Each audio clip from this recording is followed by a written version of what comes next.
Ayan guys, welcome to my vlog again. Mga followers ko sa aking Facebook and subscribers ko sa aking YouTube channel. Pero dahil maingay, let's pause for a while.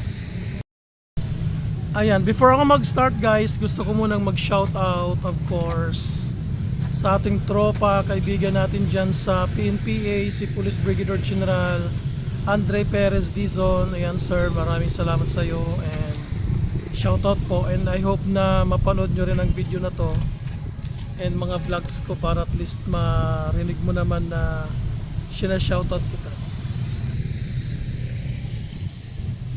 Tinitingnan ko ng aking Rolls Royce guys kung nandyan pa. And Anictus Barbershop, ayan, bagong gupit tayo guys, bago kitang arot.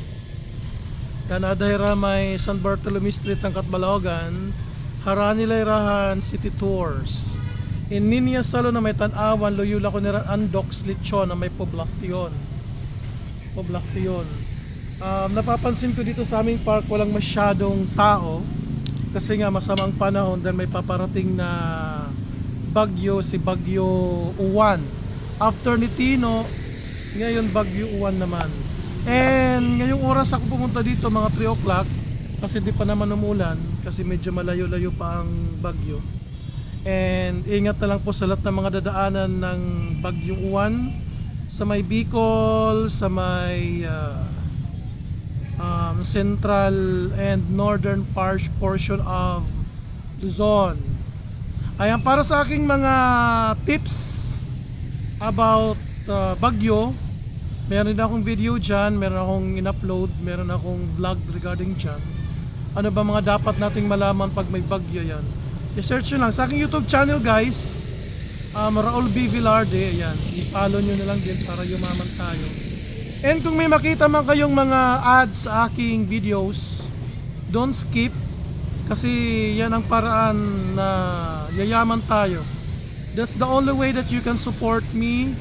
Kahit hindi kayo mag-send sa akin ng GCash, actually yung GCash number ko lang naman is 0935 4334353. Ayan, susurat ko yan dyan.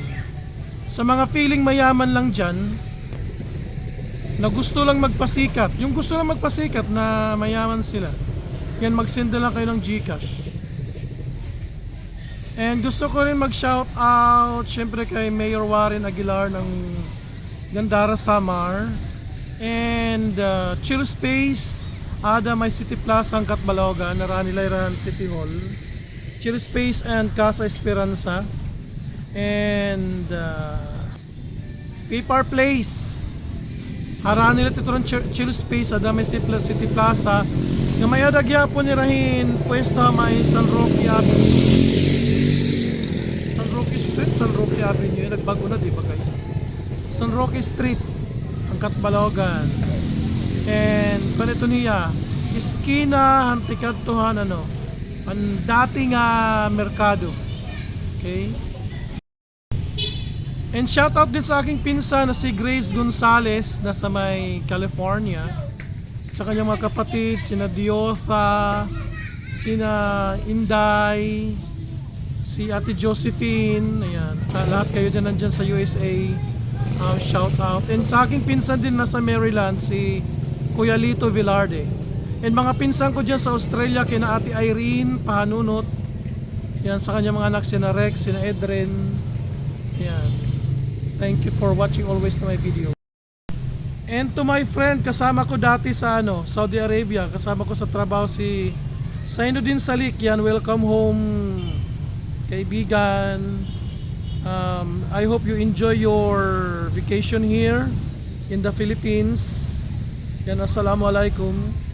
Lahat ng aking mga kaibigan ng mga Maranao, mga Tausug, mga Maguindanawon, ayan. And mga kaibigan ko rin ng mga Chabacano, Buenos Dias, Luz con todos, Chabacanos del mundo. Espero que estén bien, di ba nag-Espanyol na. And kuluna fararabi, assalamualaikum, yan tafi fulus, wadihag ana, mapi mushkila. Kaya na igra ana GCash yani safar tisa talata kamsa arba talata talata Arba talata kamsa talata. Bardo ha, bardo. Safar tisa talata kamsa. Arba talata talata. Arba talata kamsa talata. Yun. Sakto rin. Ayan, ano nga ba pinaglalaban ko ngayon guys? Kasi wala tayong mga ganap, walang masyadong mga balita. Yan, tukol naman sa panahon may mga post ako dyan. About, continuation lang to ng aking discussion nung about journalism, Journalism 101. Ngayon ang topic natin is about elements. Elements of news. Kumbaga mga sangkap. Kung nagluluto ka, ano nga bang magandang sangkap para masarap yung kinakain niya? Yan, kuha na niyahin. Siumay? Lagi daw. Manara ko yung siumay. Uy, ba ito? Joke la. Uy, joke la. Joke. Enjoy your date. Ay naman kapag inaway. Love la ha. Diyan pa kay Lamero. Nangaron. Kuha, nangarohin siomay. Dami mga iklabo. Ayan, sa mga hindi pa sanay sa aking pagbablog, bakit ako palaging nandito sa area na to? Kasi maganda yung namin. Ayan, Capitol. Mga takat balogan or mga kasarapit nga mga bungton kat balogan, mga tagayabong mutsyong paranas.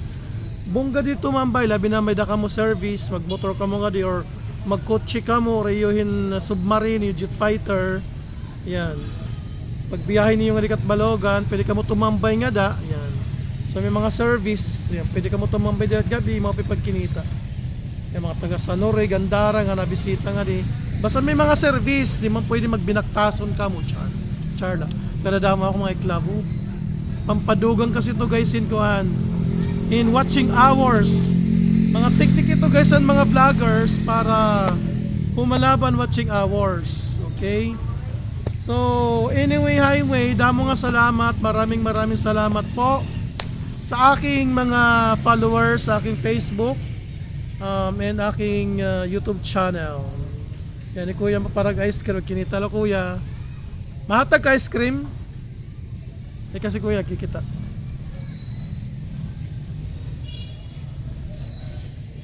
Yan. So, elements of news. Walo ini guys nga akong didiscuss. Walo tong i-discuss. Ito na yung mga importante guys. Marami kasing elements of news. Ito yung mga sangkap kung bakit nawiwili tayo, nagugustuhan natin yung mga balita. Lalong-lalo na yung may mga campus journalism dyan or mga high school students na nag-aaral, meron silang subject ng journalism. Or yung mga nagsusulat na. It's either sa newspaper, magazine, or even in social media, kasi social media na talaga ngayon ang uso eh. Ang mainstream media medyo mahirap na ngayon. Social media na kasi ang powerful. And even television, yan, nakikijive na rin sila, nakikisabay na rin sila sa bagong trend. Basta ako, nasa social media ako kasi doon ko nakikita na marami ang nakatutok. Okay, the first na i-discuss ko sa inyo is conflict. Ano nga bang conflict? This may involve physical or mental conflict, man versus man, man versus animals, man versus nature, or man versus himself.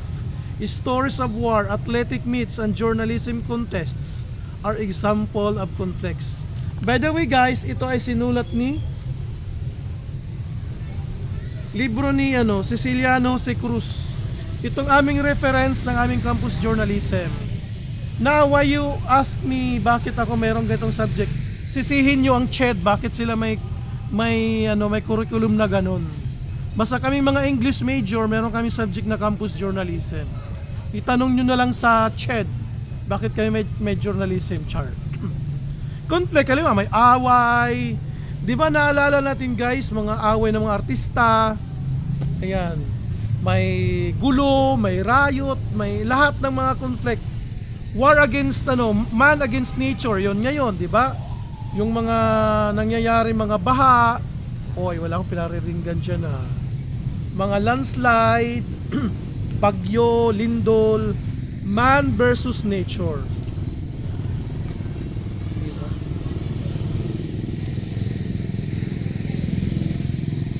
Number 2. Kasi pag walang conflict talaga guys, walang thrill ang isang story or binabasa mong news or kasi kahit sa anong movie meron talaga yan conflict guys, may kontrabida, may bida, ganun. Number 2, immediacy or timeliness. This element emphasizes the newest angle of the story. The more recent the event, the more interesting it is to the reader.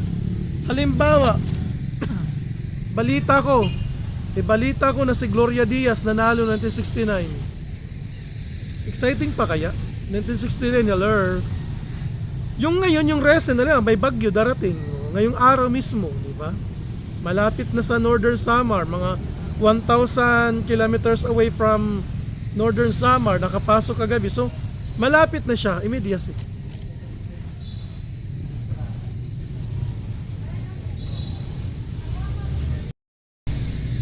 Or lima, may papalapit na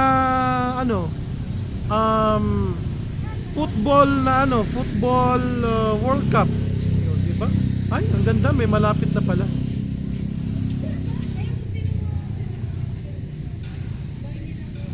Halimbawa, may nabasa tayong news, gera ngayon, di ba? Parang, what? Nung ngayon, may nangyari dun sa Israel, parang ganun. Na may nangyari na namang gera dun sa, Russia versus Chora Belts, yun, di ba? Number 3, proximity. Malingkod ka man, hindi? Go, wala problema. Labi na kung mahatag ka mo. Shout out mga taga CCC. Shout out yung mga classmate. Yung mga crush. Shout out nga yung Kandilin. Ay! Di mo crush? Iya ko na to crush. Nagpa-vlog ka, sir? Oo. Pwede kami tumawon? Di rin nag-vlog, nag-snack ako. Nagsha-shopping. Anong ngaran, sir? Mga base criminology, may Catbalogan City Community College, may Payaw. Nakarasera kinakaon. Guys, nakaon nila guys. Sir, sir. Nakakaya nilang kumain na sa harap ko guys, na hindi pa ako kumakain ng 3 araw. Charla. Ayan guys, proximity or nearness. This may refer to geographical nearness as well as nearness of kinship or interest. Kagaya nung pandemic, di ba nagkaroon ng COVID. Una-una muna sa China, di ba doon nag-umpisa. Nagkaroon sa Japan. Yan, may nagkaroon sa kung saan lumapit na, di ba? And then unang nagkaroon ng naitalang COVID victim sa Pilipinas. Sabihin natin, example lang, Manila. After all, malapit na Manila na. Nagkaroon ng Tacloban. Ang Tacloban na malapit na sa dito sa Catbalogan. Kumbaga, palapit na ng palapit. Alam mo, may alien na paparating. Pumasok na sa solar system. Yan, malapit na sila. Nasa Venus. Yun, di ba? So, malapit na siya. Tinatawag dito proximity. Or, halimbawa, dadalaw sino bang politiko? Huwag tayong magbabanggit ng politiko sa Pilipinas. Mahirap kasi. Si Trump, papunta ng Pilipinas. Excuse me, bibisita daw siya sa Pilipinas. Unang bibisitahin niya is Manila. Ay, malapit na, Manila na. Andun Cebu. Ay, malapit na Cebu. Tapos punta ng Tacloban. Malapit na sa Catbalogan. Another example na lang guys, yung ngayon, halimbawa, bagyo. So, pumasok sa PAR, sabihin natin kagabi 2,000 kilometers from Eastern Visayas. Tapos, ngayong umaga, nasa 900 na lang. Tapos pagkahapon, 700 na lang. So, papalapit na siya ng papalapit. Yun ang tinatawag na proximity. Naintindihan niyo? Yun akong in-explain. Next is names. Mga pangalan. Important names make important news. Also, the more names there are in the story, the better. Halimbawa, Donald Trump. Di ba ang ganda ng pangalan? Sikat. Or sabihin natin ano, si sino pa mga sikat? Si Keanu Reeves, di ba?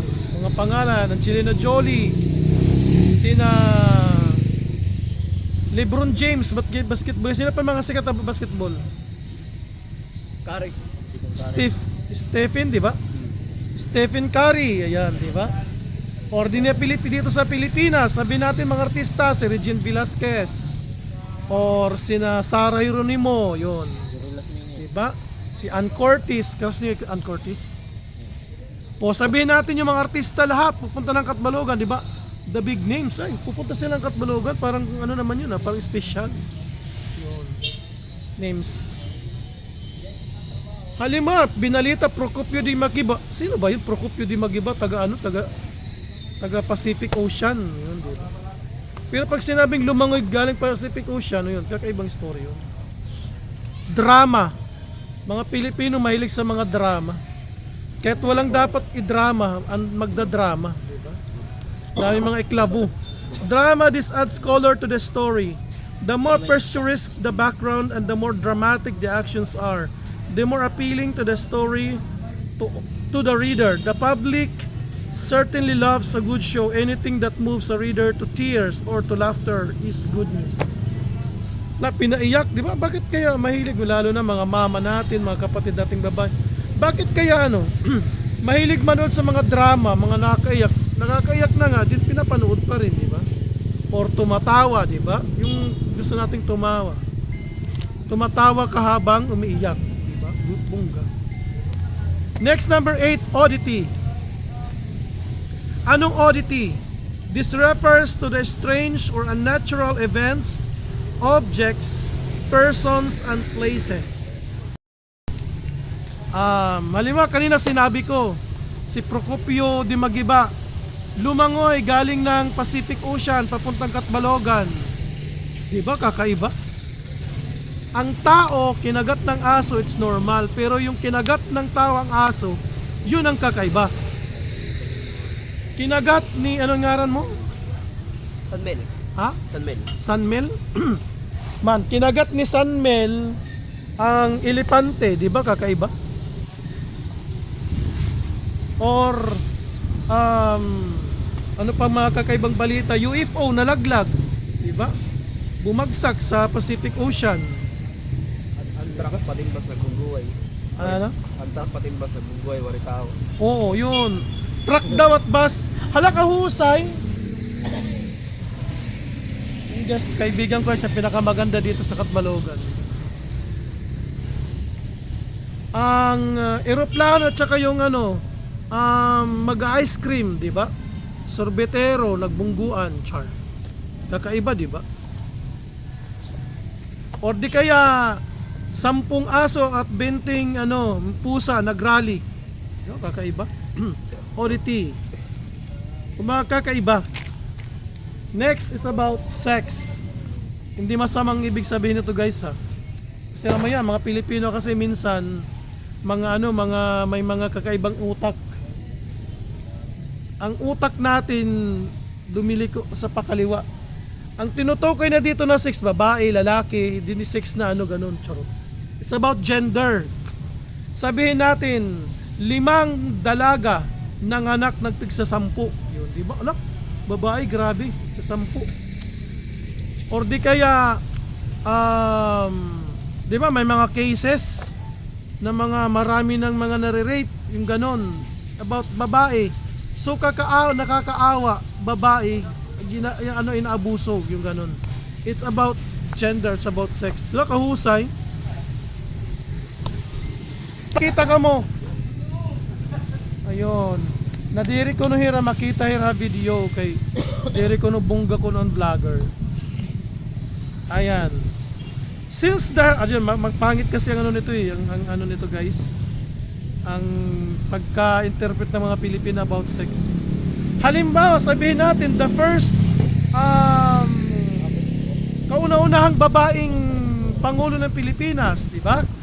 Ayan si President Corazon Cuanco Aquino, di ba? Nanalo sa pagka-presidente, pagka-pangulo si Gloria Macapagal Arroyo, di ba? 'Yon. About sex. Next, the last. Marami to guys, pero yun lang ang di-discuss ko sa inyo. It's about number. Yun, nabanggit ko na to kanina. Ano nga bang kinalaman ng number? Halimbawa, sweepstakes number 10, 16, 75, 42. Di ba? Nanalo sila ng sweepstakes ng 55 million. Vital statistics, election results, scores in games, casualties, fatalities, price of goods, ages of women make good news. Halimbawa, yung mga nasalanta sa bagyo, sabihin natin 100,000 na household apektado ng bagyo. Yun. Simbakula. And nasunog. Ganito yan, kumbaga, about numbers.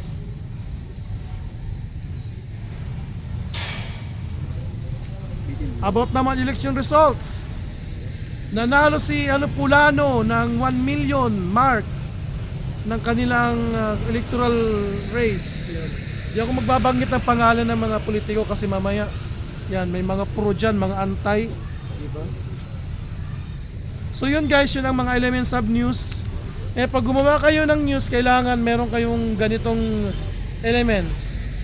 Conflict, immediacy, proximity, names, drama, oddity, sex, and numbers. Okay, maraming salamat guys. Thank you for watching to my YouTube channel and my Facebook.